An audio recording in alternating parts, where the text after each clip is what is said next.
Andito nga pala ako sa puno ng kahoy, nagpapaulan. Yan o, medyo maambon-ambon mga boss. May ipiflex lang ako sa inyo. Ang aking alaga mga boss. Ito na siya. Yamaha Isay. Yamaha Isay 150 mga boss. Ano sa tingin nyo mga boss? Yan o. Nilagyan ko lang siya ng ano, ng visor na pang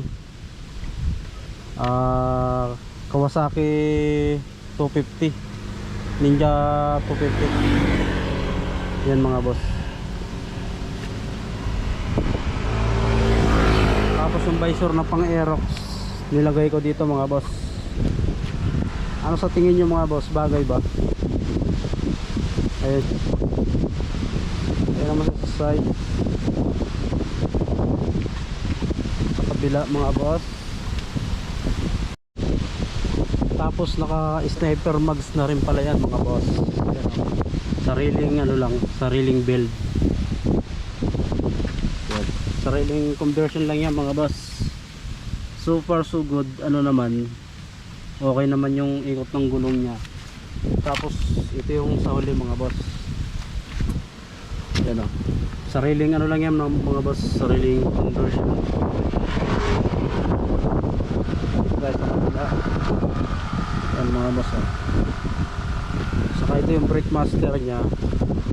Lang ako ng bracket ng ano, pang rider. Yung bracket sa hulihan mga boss, sa preno ito.